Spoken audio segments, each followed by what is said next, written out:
Good morning students. Martin Luther কলেজে আয়োজিত online ক্লাসে তোমাদেরকে সুস্বাগতম জানাচ্ছি।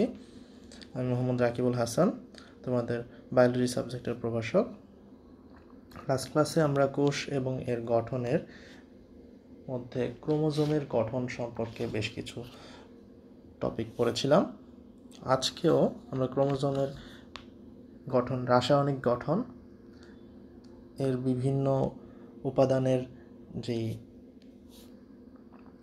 পরিমাণ এবং ক্রোমোজোমের কাজ সম্পর্কে বিস্তারিত জানব। লাস্ট ক্লাসে আমরা ক্রোমোজোমের মূলত ভৌত গঠন সম্পর্কে বিস্তারিত জেনেছিলাম। সেখানে মূলত ক্রোমোজোমের গাঠনিক উপাদানের মধ্যে বিভিন্ন যে পার্ট ছিল সেগুলো আমরা পড়েছিলাম, যেমন ক্রোমাটিন, ক্রোমাটিড, সেন্ট্রোমিয়ার, বাহু, কাইনেটোকোর, ক্রোমোমিয়ার, গৌণকুঞ্জন, স্যাটেলাইট, এছাড়া টেলোমিয়ার, ম্যাট্রিক্স এবং পেলিকল, এগুলো সম্পর্কে জেনেছিলাম। এছাড়াও আমরা ক্রোমোজোমের বিভিন্ন প্রকারভেদ, সেন্ট্রোমিয়ারের সংখ্যা অনুযায়ী মনোসেন্ট্রিক, ডাইসেন্ট্রিক, পলিসেন্ট্রিক, ডিফিউজড, অ্যাসেন্ট্রিক, এরকম 5টি প্রকার পড়েছিলাম। সেন্ট্রোমিয়ারের অবস্থান অনুযায়ী মেটাসেন্ট্রিক, সাবমেটাসেন্ট্রিক, অ্যাক্রোসেন্ট্রিক এবং টেলোসেন্ট্রিক 4 ধরনের ক্রোমোজোম জেনেছিলাম। এছাড়া দেহ গঠনকারী অটোজোম এবং লিঙ্গ নির্ধারণকারী সেক্স ক্রোমোজোম সম্পর্কেও আমরা জেনেছিলাম। আজকে মূলত আমরা ক্রোমোজোমের যে রাসায়নিক উপাদান সেগুলো সম্পর্কে বিস্তারিত জানব। মূলত ক্রোমোজোমের রাসায়নিক উপাদানগুলোর মধ্যে খুবই জটিলতা দেখা যায়, কারণ অসংখ্য উপাদান রয়েছে। সবগুলো উপাদান আসলে সব কোষের মধ্যে থাকে না। এক এক কোষে এক এক ধরনের কিছু ক্রোমোজোমের বিশেষ বৈশিষ্ট্য থাকে। তো আমরা আইডিয়াল হিসেবে মূলত চিন্তা করলে যদি দেখি, সেক্ষেত্রে দেখি ক্রোমোজোমের প্রধান রাসায়নিক উপাদান হলো নিউক্লিক অ্যাসিড এবং প্রোটিন। নিউক্লিক অ্যাসিড এবং প্রোটিন এই দুটো ক্রোমোজোমের রাসায়নিক উপাদান দিক থেকে প্রধান হলেও এছাড়াও আরও কিছু ধাতব আয়ন, এনজাইম থাকে, সেগুলো আমরা জানব পরবর্তীতে। মূলত নিউক্লিক অ্যাসিড 2 ধরনের হয়ে থাকে। একটির নাম হচ্ছে ডিএনএ, আরেকটির নাম হচ্ছে আরএনএ। ডিএনএ বলতে মূলত ডিঅক্সি রাইবো নিউক্লিক অ্যাসিড এবং আরএনএ বলতে রাইবো নিউক্লিক অ্যাসিডকে আমরা বুঝি। ডিএনএ বলতে মূলত একটি ডাবল হেলিক্স কাঠামো, অর্থাৎ এটার 2টা সূত্র বিদ্যমান ডিএনএর ক্ষেত্রে। বাট আরএনএর ক্ষেত্রে দেখা যায় যে জাস্ট সিঙ্গেল স্ট্যান্ডার্ড একটা চেইন থাকে, অর্থাৎ এটাতে গুটি গুটি এরকম থাকে চেইনের জাস্ট মতো, সেটাই হচ্ছে আরএনএ। মূলত ডিএনএ থেকে আরএনএ তৈরি হয় এবং আরএনএ থেকে পরবর্তীতে প্রোটিন তৈরি হয়। এটা নিয়ে আমরা আরও বিস্তারিত জানব। চলো আগে ডিএনএ এবং আরএনএর গঠন সম্পর্কে জেনে নেই।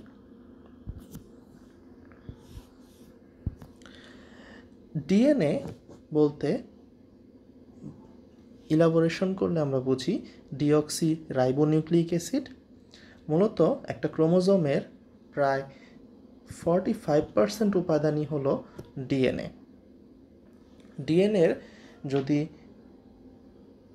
পৃথক কোনো ক্রোমোজোমের, ডিএনএ হলো মূলত একটা পৃথক কোনো একটা নির্দিষ্ট যদি একক ক্রোমোজোম চিন্তা করি, এটার সবচেয়ে স্থায়ী উপাদানই হচ্ছে এই ডিএনএ ক্রোমোজোমের মধ্যে। ক্রোমোজোমের বিভিন্ন উপাদানের মধ্যে দেখা যায় যে এই যে ডিএনএ, এটা প্রায় হিস্টোন প্রোটিনের সমান এবং ডিএনএর রাসায়নিক গঠন মূলত মাত্রই বললাম, ডিএনএ একটা ডাবল হেলিক্স গঠন থাকে, অর্থাৎ দ্বিসূত্রক হয়ে থাকে এবং এর 3টি প্রধান উপাদান। একটি 5 কার্বন বিশিষ্ট ডিঅক্সি রাইবো সুগার বা শর্করা, 2 নাম্বার অজৈব ফসফেট, 3 নাম্বার নাইট্রোজেন ঘটিত ক্ষারক যেমন অ্যাডিনিন, গুয়ানিন, থায়োমিন এবং সাইটোসিল। ক্রোমোজোমে এই যেই অ্যাডিনিন, গুয়ানিন, থায়োমিন এবং সাইটোসিন, এগুলো মূলত হাইড্রোজেন বন্ড দ্বারা একটার সাথে সংযুক্ত থাকে। এই ক্রোমোজোমে ডিএনএ এবং হিস্টোনের প্রোটিন তার অনুপাত মূলত হচ্ছে 1:1 অনুপাতে থেকে থাকে। তো বিভিন্ন জীব পর্যালোচনা করলে দেখা যায় যে জীবের মূলত হচ্ছে 90% ডিএনএ ক্রোমোজোমের মধ্যেই থাকে। এছাড়া কিছু ডিএনএ কোষের সাইটোপ্লাজমেও বিদ্যমান থেকে থাকে। ডিএনএর পরবর্তীতে যেটা আছে সেটা হচ্ছে আরএনএ, যেটা কিনা ক্রোমোজোমের আরেকটি উপাদান, তবে পরিমাণে খুবই কম থাকে, ডিএনএর মতন এতটা বেশি থাকে না। মূলত 0.2% থেকে 1.8% পর্যন্ত উপাদান হচ্ছে আরএনএ, এবং আরএনএ খুবই অল্প পরিমাণে থাকলেও মূলত কোষের যেই প্রোটিন উৎপাদন সেখানে গুরুত্বপূর্ণ ভূমিকা পালন করে। এটা মূলত সাইটোপ্লাজমের মধ্যেই বেশি থাকে, তাই ক্রোমোজোমে এর পরিমাণটা তুলনামূলক কম থাকে। আরএনএ এর গঠন পর্যালোচনা করলে দেখা যায় এটি একটি একসূত্রক অর্থাৎ চেইনের মতন একটা উপাদান। এটার মূলত হচ্ছে 5 কার্বন বিশিষ্ট রাইবোজ শর্করা থাকে, অজৈব ফসফেট থাকে এবং নাইট্রোজেন ঘটিত ক্ষারকগুলোর মধ্যে অ্যাডিনিন, গুয়ানিন, সাইটোসিন ডিএনএর মতনই থাকে, শুধুমাত্র একটা নাইট্রোজেন ক্ষারক ইউরাসিল এক্সট্রা থাকে, যা কিনা ডিএনএর ক্ষেত্রে ছিল থায়োমিন। সেই থায়োমিনটা আরএনএর মধ্যে থাকে না। অর্থাৎ আরএনএ এবং ডিএনএর মধ্যে যদি আমি প্রাথমিকভাবে একটি তুলনা করি, দেখতে পাবো যে ডিএনএর মধ্যে 5 কার্বন বিশিষ্ট ডিঅক্সিরাইবোজ সুগার, কিন্তু আরএনএর মধ্যে 5 কার্বন বিশিষ্ট রাইবোজ সুগার। ডিএনএর মধ্যে নাইট্রোজেন ঘটিত ক্ষারকগুলোর মধ্যে যে 4টি ছিল সেই 4টির মধ্যে থায়োমিন ছিল, কিন্তু নাইট্রোজেন ঘটিত ক্ষারক আরএনএর মধ্যে যেই 4টি আছে সেখানে সেই থায়োমিন নেই, থায়োমিনের পরিবর্তে ইউরাসিল বিদ্যমান। এছাড়াও আমরা বলেছিলাম যে ডিএনএর পরিমাণ এবং হিস্টোন প্রোটিনের পরিমাণ 1:1, অর্থাৎ ডিএনএটা যতগুলো থাকে হিস্টোন প্রোটিনটাও ঠিক ততটুকুই থাকে। অর্থাৎ ক্রোমোজোমের অন্যতম একটি গাঠনিক উপাদান, রাসায়নিক উপাদান বলতে পারি, সেটি হচ্ছে প্রোটিন। ক্রোমোজোমের মূল যেই গঠনকারী রাসায়নিক উপাদান সেটি হচ্ছে প্রোটিন। এটা মূলত ক্রোমোজোমের ছাঁচ বা ক্রোমোজোমের টোটাল যেই আকার আকৃতি সেটা তৈরি করে থাকে। 55% উপাদানই হচ্ছে, তাই বলা যায়, প্রোটিন। 2 ধরনের প্রোটিন মূলত হচ্ছে ক্রোমোজোমের ক্ষেত্রে দেখা যায়। একটি হচ্ছে নিম্ন আণবিক গুরুত্ব সম্পন্ন প্রোটিন এবং উচ্চ আণবিক গুরুত্ব সম্পন্ন প্রোটিন। নিম্ন আণবিক গুরুত্ব সম্পন্ন প্রোটিনগুলোর মধ্যে দেখা যায় যে প্রোটামিন অথবা হিস্টোন, এই 2 ক্ষারীয় প্রোটিনের যে কোনো একটিকে পাওয়া যায়, তবে বেশিরভাগ ক্রোমোজোমেই হিস্টোন প্রোটিন থাকে। প্রোটামিন পাওয়া যায় শুধুমাত্র সেক্স ক্রোমোজোম বা জনন ক্রোমোজোমের শুক্রাণুতে। ক্রোমোজোমের হিস্টোনের পরিমাণ ডিএনএ এর পরিমাণের কাছাকাছি, তাই অনুপাতটা 1:1 ছিল। কতক প্রোটিনে, মানে কিছু কিছু প্রোটিনে দেখা যায় ডিএনএ অণুর সাথে সরাসরি সংযুক্ত থাকে। এসব প্রোটিনের মধ্যে আর্জিনিন, লাইসিন, হিস্টিডিন ইত্যাদি পজিটিভলি চার্জড যেই সাইড গ্রুপের সাথে যদি থাকে, সে সকল ডিএনএ অণুর ঋণাত্মক চার্জড ফসফেট গ্রুপের যেই বন্ধন সেটা তৈরি করে থাকে। অর্থাৎ কিছু কিছু প্রোটিন আছে যেগুলো কিনা মূলত ডিএনএর যেই ঋণাত্মক চার্জ যেটা ফসফেট গ্রুপ সেটার সাথে সংযুক্ত থাকে ধনাত্মক চার্জ হিসেবে, অর্থাৎ ধনাত্মক চার্জ হিসেবে এই প্রোটিনগুলো খুবই গুরুত্বপূর্ণ। এদের মধ্যে আবার নামগুলো বলে দিচ্ছি: আর্জিনিন, লাইসিন এবং হিস্টিডিন। অন্যান্য প্রোটিন ডিএনএর মূলত হচ্ছে বাউন্ড প্রোটিনের সাথে সংযুক্ত থাকে। এছাড়াও উচ্চ আণবিক গুরুত্ব সম্পন্ন প্রোটিনের মধ্যে বেশ কয়েকটি অম্লীয় প্রোটিন আছে, যার মধ্যে উল্লেখযোগ্য হচ্ছে ডিএনএ পলিমারেজ প্রোটিন এবং আরএনএ পলিমারেজ প্রোটিন। এ সকল উপাদান ছাড়াও ক্রোমোজোমে magnesium, calcium, lipid, enzyme, iron এবং অন্যান্য রাসায়নিক পদার্থ খুবই অল্প পরিমাণে থাকে, যা আমরা ছক আকারে এখন দেখব। দেখো, মাত্রই আমরা পড়লাম নিউক্লিক অ্যাসিড, যেখানে ডিএনএ এবং আরএনএ ছিল। এছাড়াও প্রোটিন, যেটা হিস্টোন প্রোটিন বা ক্ষারকধর্মী এবং অ্যাসিডধর্মী নন হিস্টোন প্রোটিন রয়েছে, যার মধ্যে এনজাইম হিসেবে কাজ করে প্রায় 500 ধরনের নন হিস্টোন প্রোটিন রয়েছে। ক্রোমোজোমের মূলত গাঠনিক উপাদান হিসেবেই ভূমিকা পালন করে এই হিস্টোন প্রোটিন।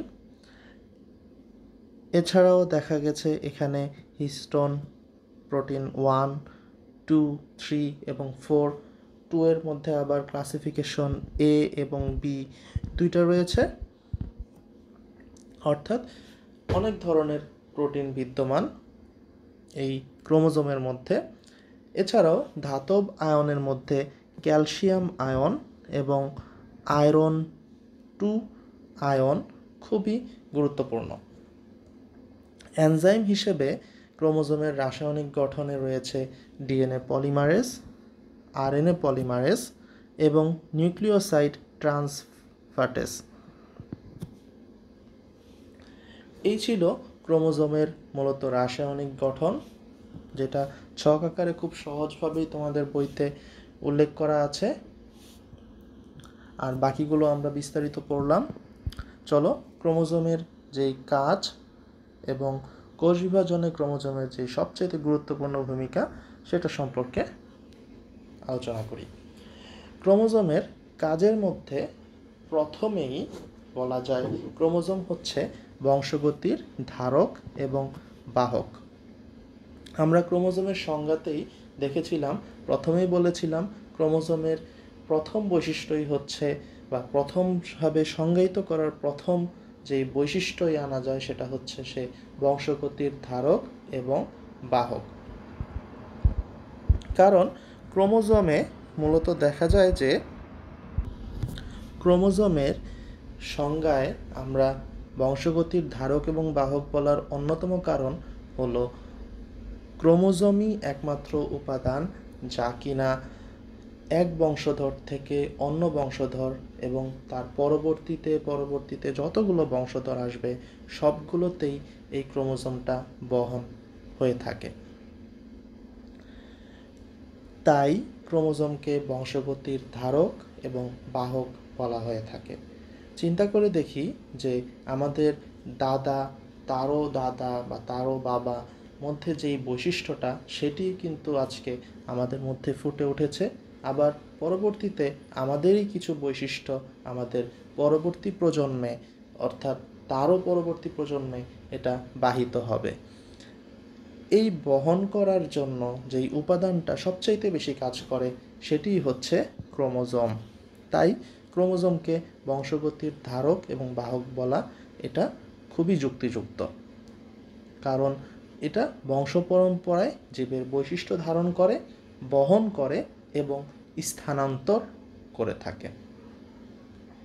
সেকেন্ড যে বৈশিষ্ট্যটা, এটা আরেকটা খুবই গুরুত্বপূর্ণ বৈশিষ্ট্য বা কাজ তার ক্রোমোজোমের। ক্রোমোজোম মূলত হচ্ছে বিভক্তির মাধ্যমে কোষ বিভাজনে ভূমিকা রাখে। আমরা ক্লাস 9-10-এ মাইটোসিস সেল ডিভিশন দেখে এসেছি। এখন আমরা যেটা উপরের ক্লাসে একাদশ শ্রেণীতে ক্রোমোজোমের বিভাজনটা কিভাবে হয় সেটা সম্পর্কে জানব, এবং মাইটোসিস সেল ডিভিশনের পাশাপাশি মিওসিস সেল ডিভিশন সম্পর্কেও জানব। তখন আমরা খুব ডিটেলস পড়ব। তবে আমরা এখন এতটুকু বলতে পারি যে কোষ বিভাজনে ক্রোমোজোমের ভূমিকাটা খুবই গুরুত্বপূর্ণ। জীবদেহের বৃদ্ধি এবং জনন উভয় কাজের জন্যই কোষ বিভাজন খুবই জরুরি। কোষ বিভাজনের মূলত মুখ্য বস্তু হচ্ছে ক্রোমোজোম। ক্রোমোজোমকে বাদ দিয়ে কোষ বিভাজন কখনো কল্পনাও করা যায় না। কোষ বিভাজনের যেই শুরু এবং শেষ উভয়ই ক্রোমোজোম দ্বারা নির্ধারণ করা যায় এবং ক্রোমোজোমের উপর সম্পূর্ণভাবেই সে নির্ভরশীল। ক্রোমোজোমে অবস্থিত যে ডিএনএ, এটার প্রতিলিপনের মাধ্যমে, অর্থাৎ একটা ডিএনএ থেকে দুইটা ডিএনএ বা ডিএনএ রেপ্লিকেশনের মাধ্যমে কোষ বিভাজনের প্রস্তুতিটা সম্পন্ন হয়। অর্থাৎ ক্রোমোজোম স্থিত অর্থাৎ ক্রোমোজোমের মধ্যে অবস্থিত যেই ডিএনএটা, এটা যদি প্রতিলিপিত না হতো, অর্থাৎ রেপ্লিকেশন যদি না হতো, ডিএনএ রেপ্লিকেশনটা যদি না হতো, তাহলে কোষ বিভাজনটা শুরুই হইতো না। কাজেই দেখা যায় যে কোষ বিভাজনে ক্রোমোজোমের ভূমিকাটা খুবই গুরুত্বপূর্ণ। কোষ বিভাজন প্রক্রিয়ায় যে কোষস্থ যে ক্রোমোজোমের রেপ্লিকেশন বা ডিএনএ রেপ্লিকেশন বা ক্রোমোজোমের প্রতিলিপন, অথবা একটা ক্রোমোজোম থেকে দুইটা ক্রোমোজোম তৈরি হওয়া, ক্রোমোজোমের বিভাজন এবং মেরুকরণ সবই আবশ্যকীয় বিষয়। আবার ক্রোমোজোমবিহীন কোষ তার অস্তিত্ব রক্ষা করতে পারে না। এমনকি কোষ বিভাজনকালে ক্রোমোজোমের যেই বন্টন নীতিমালা বহির্ভূত যদি হয়ে থাকে, অর্থাৎ ক্রোমোজোমটা যদি একদিকে সুষমভাবে বন্টন না হয়, ভাগ না হয়, সেটাও কিন্তু কোষের বৈশিষ্ট্য এবং অস্তিত্ব প্রকাশে বিরূপ প্রভাব বিস্তার করে। কাজেই দেখা যায় যে কোষ বিভাজন প্রক্রিয়ায় ক্রোমোজোমের প্রত্যক্ষ ভূমিকা রয়েছে। ক্রোমোজোম কতবার বিভক্ত হবে তার উপরেও নির্ভর করে কোষ বিভাজনের ধরন। মাইটোসিস হবে না মিওসিস হবে।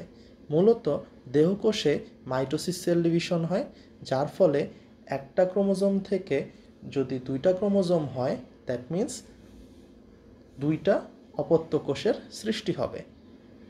কিন্তু জনন কোষের ক্ষেত্রে দেখা যায় যে একটা ক্রোমোজোম থেকে চারটা ক্রোমোজোম তৈরি হয়। সেক্ষেত্রে মিওসিস সেল ডিভিশন হয় এবং ক্রোমোজোম সংখ্যা অর্ধেকে চলে আসে। সেখান থেকেই আমরা দেখতে পাই যে মাইটোসিস কোষ বিভাজন দেহকোষে হয় এবং তখন ক্রোমোজোম সংখ্যাটা মাতৃকোষের ক্রোমোজোম সংখ্যা এবং অপত্য কোষের ক্রোমোজোম সংখ্যাটা সমান থাকে। কিন্তু মিওসিস সেল ডিভিশন যখন হয়, তখন একটা ক্রোমোজোম থেকে যখন চারটা ক্রোমোজোম তৈরি হয় এবং চারটা অপত্য কোষ সৃষ্টি হয়, তখন ক্রোমোজোম সংখ্যা অপত্য কোষে কিন্তু অর্ধেক হয়ে যায় এবং এর ফলে যেটা হয় যে শুক্রাণুতে হ্যাপ্লয়েড ক্রোমোজোম বহন করে, ডিম্বাণু হ্যাপ্লয়েড ক্রোমোজোম বহন করে, পরবর্তীতে নিষেক্রিয়ার ফলে যে জাইগোট তৈরি হয় শুক্রাণু এবং ডিম্বাণুর মিলনে, সেখানে আবার সেই ডিপ্লয়েড জীব তৈরি হয়। অর্থাৎ পূর্ববর্তী বংশে যে ডিপ্লয়েড জীব ছিল, নতুন অপত্য জীবটাও ডিপ্লয়েড হয়, অর্থাৎ জীবের বৈশিষ্ট্যটা অক্ষুণ্ণ থাকে। এই কারণেই বলা যায় যে কোষ বিভাজনে ক্রোমোজোমের ভূমিকাটা সবচাইতে গুরুত্বপূর্ণ। অর্থাৎ ক্রোমোজোমের এই বিভক্তিকরণটাই হচ্ছে জীবের কোষ বিভাজনে স্টার্টিং পয়েন্ট। একইভাবে এটাই নির্ধারণ করে এই কোষ বিভাজনেরটা ফলে কি তৈরি হবে। ক্রোমোজোমটাই মূলত এখানে প্রধান ভূমিকা রক্ষা করে। এছাড়া 3 নম্বরে দেখো লেখা আছে ডিএনএ বা জিন অণু ধারণ করা। ক্রোমোজোমের প্রায় 45%ই হচ্ছে ডিএনএ। মূলত ডিএনএর মধ্যেই জীবের প্রত্যেকটা বৈশিষ্ট্য এত সুন্দরভাবে কোডিং করা রয়েছে, যাকে আমরা জিন বলি বা বৈশিষ্ট্য ধারক বলে থাকি। মূলত অ্যাডিনিন, গুয়ানিন, সাইটোসিন, থায়োমিন, এগুলো খুব সুন্দরভাবে তিনটা তিনটা করে একটা করে ট্রিপলেট গঠন করে বা কোর্টন তৈরি করে, যা কিনা প্রত্যেকটাই বৈশিষ্ট্যের জন্য, একক বৈশিষ্ট্যের জন্য দায়ী থাকে। এবং এগুলোকেই বলা হয় জিন অণু। এবং এই জিন অণুগুলোই মূলত বৈশিষ্ট্য বহন করে ডিএনএর মধ্যে, এবং প্রত্যেকটা ডিএনএই কিন্তু ক্রোমোজোমের মধ্যেই অবস্থান করে। তাই ক্রোমোজোম ডিরেক্টলি কিন্তু বলা যায় যে জীবের বৈশিষ্ট্যর ধারক বা জিন এর নিয়ন্ত্রণ করে বা জিনকে বহন করে। 4 নম্বর, সেক্স ক্রোমোজোম লিঙ্গ নির্ধারণ করে। আমরা যখন সেক্স ক্রোমোজোমের যে গঠন পড়িয়েছিলাম, যে সেক্স ক্রোমোজোম মূলত হচ্ছে জীবটি পুরুষ হবে না মহিলা হবে তা নির্ধারণ করে। পুরুষদের ক্ষেত্রে সেক্স ক্রোমোজোম হচ্ছে XY এবং মহিলাদের ক্ষেত্রে সেটা হচ্ছে XX। এই সেক্স ক্রোমোজোমই মূলত হচ্ছে বোঝা যাচ্ছে, যদি XY থাকে তাহলে সে পুরুষ হবে, আর যদি XX থাকে তাহলে সেটা হবে মহিলা।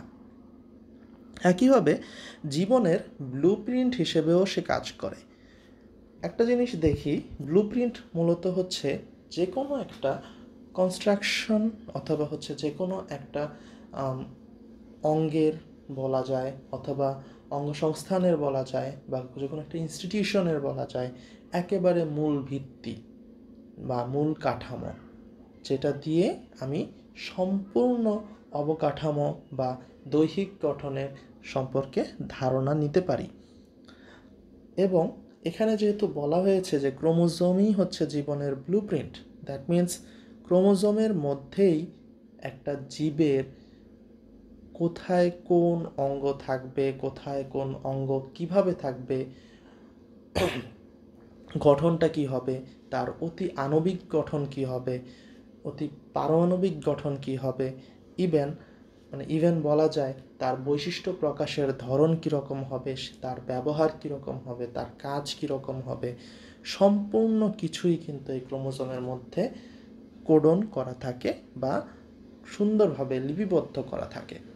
তাই বলা যায় জীবনের ব্লুপ্রিন্ট হিসেবে ক্রোমোজোম সবচাইতে বড় ভূমিকা পালন করে।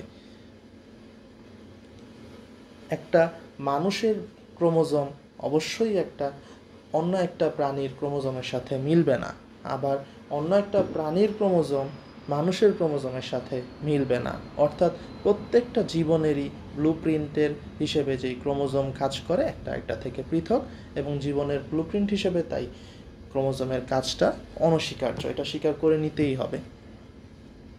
সবচাইতে শেষের যে কথাটা আজকে লিখেছি সেটা হচ্ছে অভিব্যক্তির মূল উপাদান হচ্ছে ক্রোমোজোম।